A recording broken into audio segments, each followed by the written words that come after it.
মানুষের জীবন ক্ষণস্থায়ী। আমরা পৃথিবীতে যখন জন্মাই বা আসি আর কি, তখন তার একটা ধারাবাহিকতা আছে। যেমন আমাদের পরিবারের মধ্যে আমি বড়, আমার ছোট আরও দুজন বোন আছে। তো আমরা যে আসছি ধারাবাহিকভাবে আসছি, বড়র থেকে ছোট হিসাবে আসছি। কিন্তু মৃত্যু একটা এমন জিনিস যেটা কিন্তু যেমন ধারাবাহিকভাবে আসছি সেভাবে ধারাবাহিকভাবে যে যাবে তা কোনো ঠিক নাই। হয়তো আমি বড়, তাই বলে যে আমি সবার আগে মারা যাব তা নয়। এমনটাও হতে পারে আমার যে ছোট দু বোন আছে, হয়তো তারা আগে চলে গেল, তাদের পরে আমি গেলাম। তো মানে জন্মের যেমন ধারাবাহিকতা আছে, মৃত্যুর কিন্তু সেরকম কোনো ধারাবাহিকতা নেই।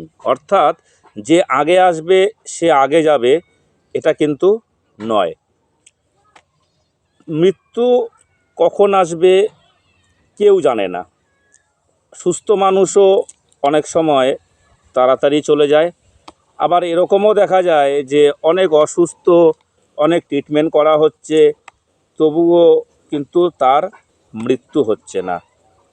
তো এটা অনস্বীকার্য। ম্যান ইজ মর্টাল, মানুষ মরণশীল। মাত্র কয়েক দিনের জিন্দেগি নিয়ে আমরা এই দুনিয়াতে এসে বসবাস করি। তারপরে যে আবাদান অর্থাৎ অফুরান, অসমাপ্ত জিন্দেগি, যেটাকে মুসলমানদের মধ্যে বলা হয় আখিরাত এবং হিন্দুদের মধ্যে বলা হয় স্বর্গ বা নরক বা পরকাল। আমরা যেমন কেউ মারা গেলে বলি যে ওই ব্যক্তিটি ইহকালের মায়া ত্যাগ করিয়াছেন। এখান থেকেই বলা যায় যে ইহকালের মায়া ত্যাগ করলেও পরকাল বলে কিছু জিনিস আছে। আমরা মুসলমানদের মধ্যে বলতে শুনি কেউ যখন মারা যায় এবং তার খবর যখনই কেউ শুনতে পাই, তো আমরা কি বলি যে তিনি ইন্তেকাল করেছেন। এই জন্য কী বলি আমরা, ইন্না লিল্লাহি ওয়া ইন্না ইলাইহি রাজিউন। এই যে ইন্তেকাল, এই ইন্তেকালটা হচ্ছে আরবি শব্দ। এর বাংলা যদি আমরা করি তাহলে কি হবে, রূপান্তর, ইংলিশে ট্রান্সফার। অর্থাৎ ইহজগতের মায়া ত্যাগ করিয়া পরকালে তাহার আত্মা চলিয়া গিয়াছে। আর আজকে আমরা যদি এই দুনিয়াতে এই কয়েকদিনের যে জিন্দেগি, সেই জিন্দেগিতে যদি ভালো কাজ করি, সেই ভালো কাজের বদলা যেমন আমরা দুনিয়াতে কিছুটা পাবো, আর বাকি যে ভালো কাজ তার পুরোপুরি বদলা কিন্তু আমরা পরকালে অর্থাৎ আখিরাতে পাবো। অনেকেই ভাবেন যে এ পরকাল টরকাল, আখিরাত টাকিরাত এগুলো কোনো বিষয় নয়, যা হয় দুনিয়াতেই হয়। একটা ছোট এক্সাম্পলের মাধ্যমে আমি আপনাদের সামনে বিষয়টি একটু বিস্তারিত বলার চেষ্টা করব। আজকে আমাদের দেশের যে আইন ব্যবস্থা রয়েছে, সেই আইন অনুযায়ী একজন ব্যক্তি যদি একাধিক লোককে হত্যা করে, তাহলেও কিন্তু তাকে এই দুনিয়াতে সর্বোচ্চ শাস্তি হিসেবে মৃত্যুদণ্ড দেওয়া হবে, যদি সেটা প্রমাণিত হয় যে তিনি এই এতগুলো লোককে হত্যা করেছেন। তাহলে তাকে ফাঁসি কিন্তু একবারই দেওয়া হবে, তাকে কিন্তু বারবার ফাঁসি দেওয়া যাবে না। কারণ সে একবার ফাঁসি দিলেই দুনিয়ার মায়া ত্যাগ করিয়া যাইবেন। তো তার কিন্তু অনেকগুলো লোককে যে তিনি হত্যা করিয়াছেন, তাহার জন্য তো তাহার একটি শাস্তি যথেষ্ট নয়। সুতরাং তাহাকে সেই সমস্ত লোকের সঙ্গে যে তিনি অন্যায় করেছেন, অবিচার করেছেন, তার জন্য তাকে যে শাস্তি দিতে হবে, সেই শাস্তিটি দুনিয়াতে কিন্তু সম্পূর্ণরূপে দেয়া যাবে না। তার জন্য তাকে কি করতে হবে, আখিরাতে তার জন্য অন্যান্য যে লোকগুলো রয়েছে, যাদের সঙ্গে সে দুর্ব্যবহার করেছেন বা যাদেরকে হত্যা করেছেন, তাদের প্রত্যেকেরই যে সমপরিমাণ যে শাস্তি, সেই পাপের শাস্তি বা অন্যায়ের শাস্তি কিন্তু তাকে আখেরাতেই পেতে হবে। তো আমরা আজকে আরেকটি বিষয় নিয়ে আলোচনা করব, সেটা হচ্ছে যে আজকে কিন্তু আমাদের মানে দুটো জিনিস যেটা অন্তরে থাকে, সেই দুটো জিনিসকে যদি আমরা কন্ট্রোলে আনতে পারি তাহলে কিন্তু মানব জীবন অনেক সফলতা লাভ করবে। সে দুটো কি? একটা হচ্ছে হিংসা আর একটা হচ্ছে রাগ। আজকে এই হিংসা এবং রাগকে কিন্তু আমরা সচরাচর মানুষের মুখ দেখলে বুঝতে পারি না, কিন্তু এই দুটো জিনিসই ভিতরে থাকে, অন্তরে থাকে, যেটার মাঝে মধ্যে আমরা বহিঃপ্রকাশ দেখতে পাই, কিন্তু একজন সাধারণ মানুষকেও কিন্তু আমরা এমনি দেখেই বুঝতে পারি না যে তার মধ্যে কতটা হিংসা আছে বা কতটা রাগ আছে। যখন সে মানুষটি কোনো অন্যায় কাজ করে দেয়, সেই হিংসার কারণে যখন তিনি রাগ করেন, একমাত্র বহিঃপ্রকাশ যখনই তিনি করবেন তখনই কিন্তু আমরা তার সেই হিংসা এবং রাগটাকে আমরা বুঝতে পারবো। তাছাড়া কিন্তু আমরা সেটা বুঝতে পারবো না। এই দুটো জিনিসকে আমাদেরকে কি করতে হবে? কন্ট্রোলে রাখতে হবে।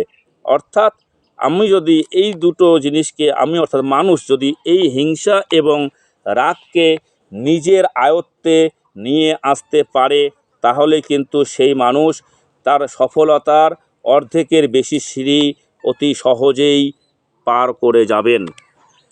আজকে হিংসা করে কি হবে? রাগ করে কি হবে?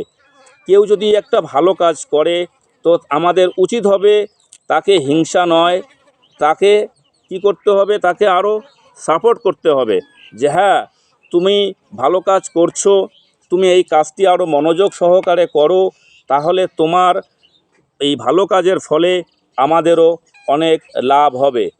আমরা এইভাবে আজকে যদি দেখি যে আমার মধ্যে যে গুণ আছে, অপর ভাইয়ের কাছে মধ্যেও যদি সেই একই গুণ থাকে এবং তার সেই গুণের মাধ্যমে সে যদি আমার থেকে আগে যদি কোনো সফলতা অর্থাৎ ভালো কিছু করার চেষ্টা করে, তাহলে সেক্ষেত্রে তাকে আমার সাপোর্ট করতে হবে এবং মনে মনে এই কথাই বলতে হবে, হে আল্লাহ, হে ভগবান, হে ঈশ্বর, তুমি ওই ভাইকে যেমন সফলতার সিঁড়িতে পদক্ষেপ করার জন্য শক্তি দিচ্ছ এবং শক্তি দিয়েছ এবং তাকে যেমন সফল বলছো, তুমি তাকে সেরকমভাবে আরও সফলতায় শীর্ষে নিয়ে যাও এবং সঙ্গে সঙ্গে আমার দিকেও তুমি তাকাও, আমার দিকেও তুমি রহম করো, আমার দিকেও তুমি মেহেরবানি হও, যাতে আমিও তার মতো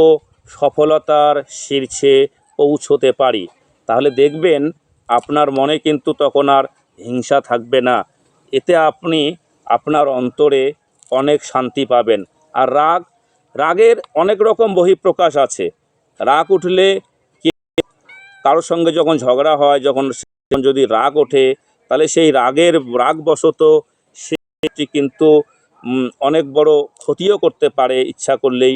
আবার যদি সে ব্যক্তি যদি চায় যে আমি একজন মহান ব্যক্তি হিসেবে উপস্থাপিত করব দুনিয়াতে, মানুষকে দেখাবো যে আমার মধ্যে কোনো রাগ হিংসা নেই, তাহলে কিন্তু সে সেই সময় রাগ করবে, অথচ তার উপর কোনো অন্যায় আক্রমণ করবে না এবং কোনো অশ্লীল শব্দ মুখ থেকে বের করবে না। তাই আরেকটি কথা হচ্ছে, যদি অতিরিক্ত কখনো রাগ উঠে যায়, সেই রাগকে কন্ট্রোল করার জন্য আমাদেরকে কি করতে হবে? মাটির দিকে তাকাতে হবে, কারণ এবং ভাবতে হবে যে এই মাটির উপরে কত রকম আঘাত আসে, মাটির উপরে কত রকম আঘাত আসে, মাটির উপরে কত কিছু অন্যায় কাজ হয়, কত রকমভাবে সেই মাটিকে আমরা ব্যথা দিই, কিন্তু তবুও মাটি খুব ধৈর্য সহকারে কী করে? সেটাকে সহ্য করে নেয়। তো মাটির দিকে যদি তাকাই তাহলে আমাদের হয়ে যাবে, আমাদের রাগটা কিন্তু অনেকটা কমে যাবে।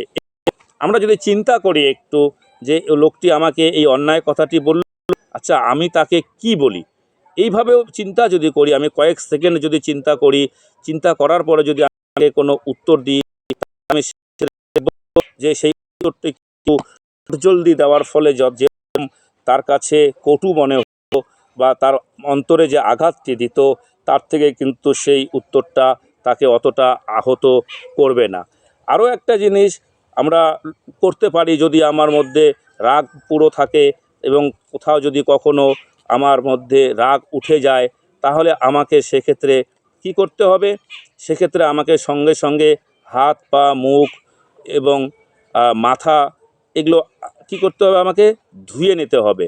কারণ আমরা জানি যে আগুন যেমন জ্বালিয়ে দেয়, পুড়িয়ে দেয়, সেই আগুনকে কিন্তু আবার নিভিয়ে দিতে পারে একমাত্র জল, পানি বা ওয়াটার।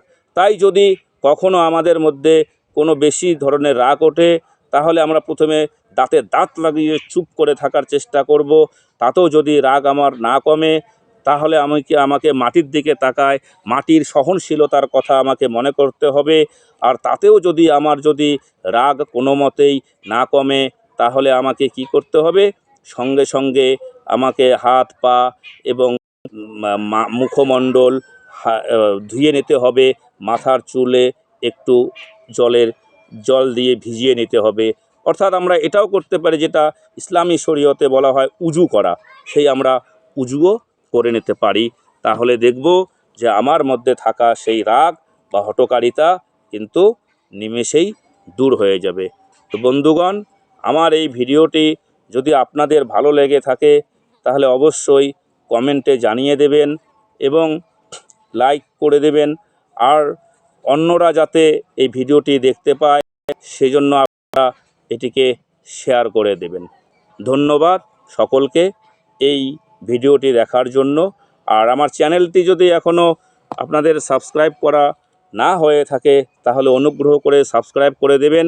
আর যারা ইতিমধ্যে এই চ্যানেলটি সাবস্ক্রাইব করে রেখেছেন, তাদেরকে আমার অন্তরস্থল থেকে জানাই অনেক ভালোবাসা এবং একগুচ্ছ লাল গোলাপের শুভেচ্ছা।